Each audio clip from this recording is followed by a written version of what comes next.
Hello everyone, my name is Brendan Snyder. Thank you so much for joining me and welcome to Black Sabbath album ranking. So the band itself was credited as being the first heavy metal band, with guitarist Tony Iommi largely being considered the creator of the heavy metal riff. In all, the band has released a total of 19 studio albums, which during that time they featured 5 different lead vocalists. Join me as we count down the works of this legendary band, including all the different lineups. But before we dive into that, if you are new to my channel and haven't already hit the subscribe button, please click the button. Also leave a comment, hit like, all those things help support my channel. I would greatly appreciate it. And of course, as an added bonus, by subscribing, you'll be able to stay up to date on all that's going on in the world of music, just like this with Black Sabbath album ranking. Okay, so we've got 19 studio albums here to cover, featuring all 5 of the lead vocalists. We're going to run through every album that Black Sabbath put out, and coming in at number 19 is Forbidden. The 18th studio album came out in 1995, and it featured a reunion of the Tear era lineup that was from 1990. So you've got Tony Martin on vocals, Cozy Powell on drums, Neil Murray on bass, and of course Tony Iommi on guitars. But they had a really great lineup here and even has some really great songs on this. I Won't Cry For You, Guilty as Hell, and Kiss of Death. But the mix on this was so muddy. They even buried Cozy Powell's drums all the way in the back. It almost made it pointless to have him on the album. Then you've got the opening track on here, Illusion of Power, which features rapper Ice-T guesting on it. And so both of these things here really just caused a lot of people to scratch their heads, me included. Good news though, Tony Iommi is remixing the album for a future re-release of it. Hopefully he's going to be correcting some of these problems that we just discussed here on it. Okay, coming in at number 18, 13, the album from 2013, 19th studio album, and a reunion album at the time, featuring Ozzy Osbourne on vocals. And so while it is a good album and it's full of classic moments on this one here, there's too many songs on this, in my opinion, that just sound like they are replicas of the more famous Black Sabbath hits that we already know and love. This one here also suffers from much of the same issues that Ozzy Osbourne's solo albums from recent years suffer, in the fact that they try to be classic but also modern at the same time. As a whole, I think a lot of the songs are just too long. They drag on unnecessarily. Still though, there's some good tracks on here. In particular, my favorite one, Loner, just a really great stellar track. Had more songs like that appeared on the album, it would have come in a much higher position. Okay, number 17, and I know this is going to shock the heck out of a lot of you, Black Sabbath 1970 debut studio album, featuring Ozzy Osbourne as the lead vocalist. Arguably the first heavy metal album, and the song itself, Black Sabbath, is one of the greatest metal songs of all time. So why then is it coming in where it does? For me, this one here, the band had just not yet come into their own. They were not the Black Sabbath that they were going to grow into. Still a lot of good moments on the album, but some of the other songs on here don't lack the same punch as the title track Black Sabbath on here. And then with other instrumentation being used like harmonica, maracas, things like that on it, it further pulls this album away from that metal vibe of that opening track that's on here. And so they would later on perfect their sound and write much better songs, in my opinion, which is why the album is falling where it does. Okay, coming in at number 16, Tear from 1990, 15th studio album from the band, featuring Tony Martin on vocals. And so while this one here is actually one of my favorite Black Sabbath albums, it is a very different album. I acknowledge that. The keyboards in this, the mix is way up front on it, and there's less of that doom and darkness that we know Black Sabbath for. Still though, there's some really great songs, at least ones that I like on it. The Lawmaker, Jerusalem, and Valhalla all stand out for me. Coming in at number 15, Headless Cross from 1989, 14th studio album from them, featuring Tony Martin on lead vocals. And so the band set out to reestablish themselves, or at least their identity, on this album here. It was the first album since Mob Rules in 1981 to feature a lead singer from the previous album continuing on to this one that was here. So they also added powerhouse drummer Cozy Powell. This was the first time he was coming in. It gave the album and the sound a real identity, something that was lacking backing on Forbidden when he played on that album. And so while this one here still has a very modern feel, it is very much linked to the 80s itself and how it sounds and was produced and so forth. But it does have a number of classic returning Sabbath elements to it, such as in the songwriting structure. And so it featured some real standout tracks like Headless Cross, Devil and Daughter, and When Death Calls. Coming in at number 14, we've got Cross Purposes from 1994, 17th studio album from them, and featuring Tony Martin on lead vocals. And in my opinion, this is the most classic sounding Sabbath album that Tony Martin sings on. This one here continued the return to form style that Dehumanizer had started when first Dio came back into the lineup. But for this one here, while Dehumanizer itself had a lot of darker, dirgier moments on it, things of that nature. This one here I think draws from a lot broader stance of the Black Sabbath catalog on it, makes for a much more interesting listen, and it merges the best of the Tony Martin era with the previous eras of the band. And some of the standout tracks on this one: Eyewitness, Cross of Thorns, Immaculate Deception, and The Hand That Rocks the Cradle. Coming in at number 13, Volume 4, 1972, fourth studio album by the band featuring Ozzy Osbourne on lead vocals. This album here really helped the band settle into who they are. It really defined the formula that would become Black Sabbath over the next so many years. While the album does have standout tracks like Wheels of Confusion, Supernaut, and Snowblind on it, it also featured a weird effects track that was simply called FX, for effects. And the worn out piano ballad Changes on here that Ozzy has re-recorded a number of times, and I think kind of killed that song for me at least. Both of those songs or tracks on here just kind of break the flow for me, and that's why this one is coming in at number 13. All right, coming in at number 12, we've got Sabotage from 1975, sixth studio album from the band featuring Ozzy Osbourne on lead vocals. And so the title itself, interestingly, was actually chosen because the band was being sued by their former manager at the time. I guess they felt he was sabotaging their progress, at least at that point. And so the album as a whole, it's a very solid album. It's a consistent listen all the way through. However, though, it doesn't quite resonate with me, and it doesn't remain as memorable as other albums do. Still, though, I do love the songs on here like Hole in the Sky and Symptom of the Universe, but I also really like the deep album cut thrill of it all.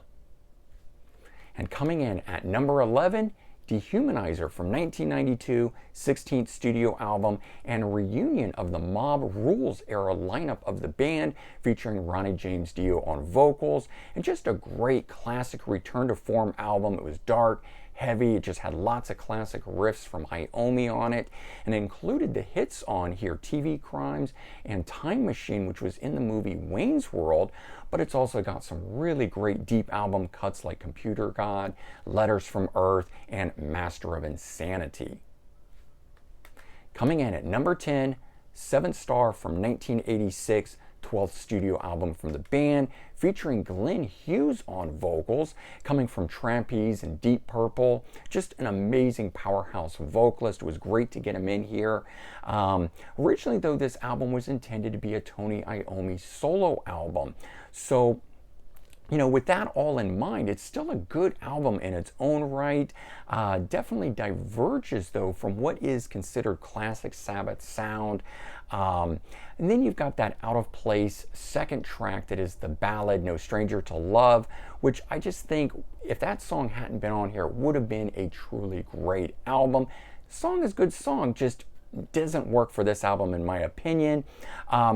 But if you listen to this album for what it was intended to be, which is an Iommi solo album, I do think it comes across a lot better. Plus, you've got the amazing vocals from Glenn Hughes on it, and then you've got just good standout tracks, In for the Kill, Turn to Stone, Danger Zone, and Heart Like a Wheel on it. Just some of the best songs I think that they put to tape.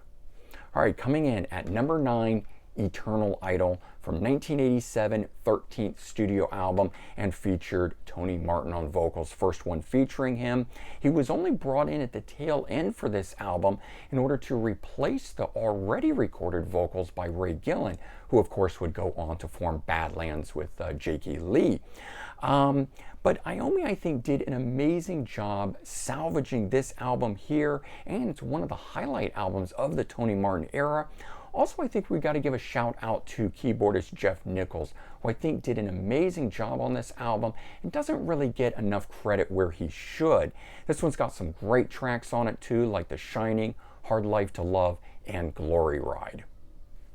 Coming in at number 8, we've got Born Again from 1983, 11th studio album, and this one featuring Ian Gillan on vocals coming from Deep Purple, and so not an immediate fit vocally. At least you wouldn't expect Ian Gillan's vocal style to work with Black Sabbath, but you know, getting to hear Deep Purple vocalist with Black Sabbath mixed together, I think that's the stuff of legends. This album is that in and of itself. I know it didn't hold a lot of attention at the time when it came out, but it certainly has grown in stature over the years, being seen in a much more positive light as the years have gone on with it. And so this one here's got a number of standout tracks too: Trashed, Disturbing the Priest, and Zero the Hero. But my favorite track on here is actually the song Hotline. And although I do think this album is a really good album, at least personally. All right, coming in at number 7, we've got Master of Reality from 1971, third studio album, featuring Ozzy Osbourne on vocals for this one. And the album itself is regarded as the foundation of doom metal by a lot of people. So you have a band here that was one of the architects of heavy metal, has created a subgenre, doom metal. I mean, what a legacy Black Sabbath has, right? And this one here featured some great hits too: Sweet Leaf, Children of the Grave, which is one of the standout songs that they've got, in Into the Void. Coming in at number 6, Mob Rules from 1981, 10th studio album, and featuring Ronnie James Dio on vocals, arguably the best vocalist that the band had outside of Ozzy Osbourne.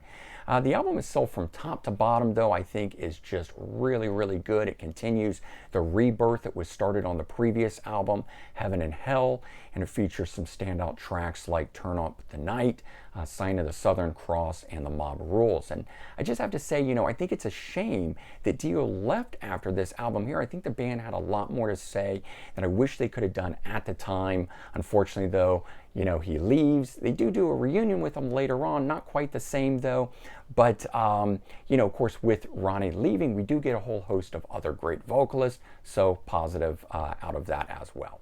All right, coming in at number 5, Technical Ecstasy from 1976, 7th studio album from the band, and celebrating its 45th anniversary this year in 2021, featuring Ozzy Osbourne on vocals. And this one here is a different, more modern sounding album, which continued the band's separation from the doom and gloom and darkness, that sort of stuff, that had been, of course, the trademark of their sound for so many years earlier to this. And at the time, though, musical trends were changing, and the band was expected to change and keep up with them. You wouldn't really expect that today, but back then, that was something that was expected. Although I think Black Sabbath was able to do it in a remarkable, amazing way, which is why this album's actually coming in where it does. It's got some standout tracks on it, like The Raging Opener, Backstreet Kids, Rock and Roll Doctor, and my personal favorite track, Dirty Women. All right, coming in at number 4, Never Say Die from 1978, 8th studio album from the band, featuring Ozzy Osbourne as lead vocalist. And while not as popular as other Ozzy era albums, this one here is a personal favorite of mine. I think the whole album is very consistent in quality all the way through. There's nothing out of left field, no weird effects or power ballads out, from left field in this. Just good heavy metal done only the way Sabbath can do it. The album features some amazing keyboard work on it from Don Airey, of course, is currently with Deep Purple right now. And then it's got standout tracks like Never Say Die, the title track, Johnny Blade, and Air Dance on here, which is one of my all-time favorite Sabbath tunes. All right, and coming in at number 3, we've got Sabbath Bloody Sabbath from 1973, fifth studio album from the band, featuring Ozzy Osbourne on lead vocals.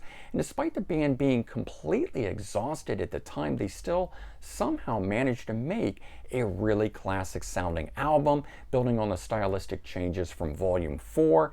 The album itself features some of the finest numbers they recorded, like Killing Yourself to Live, Sabracadabra, which actually features Rick Wakeman of Yes on keyboards. Rumor has it he turned down payment in order to get his payment in beer. So a little interesting tidbit for you there. And of course, this also has the title track, Sabbath, Bloody Sabbath, which is just a fantastic song.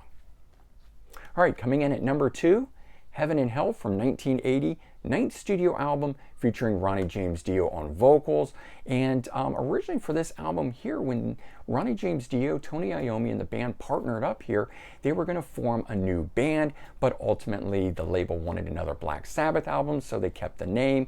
And with the inclusion of Dio in the band lineup here, it just infused some new blood into the band itself, making for one of the best albums in their whole catalog, in my opinion. Hugely successful at the time too. Neon Nights, Die Young, Heaven and Hell, just really good stuff on here. And I think this one here showed that even with the band losing a powerhouse vocalist like Ozzy Osbourne, that the band could still continue on. It wasn't just about one member, and with the right frontman, the band could certainly still make great albums. Okay, and coming in at number 1, Paranoid from 1970, second studio album from the band, featuring Ozzy Osbourne on vocals.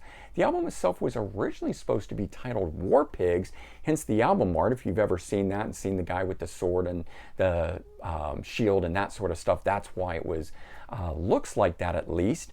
But of this album here, you got 7 of the 8 songs are just utter classics. It's got several signature tracks as well, like War Pigs, Iron Man, and of course the title track Paranoid, which was actually an afterthought because they didn't have enough material at the time. They needed another song, and apparently it was written and recorded in a total of only 25 minutes. I mean, how amazing is that for such a classic track?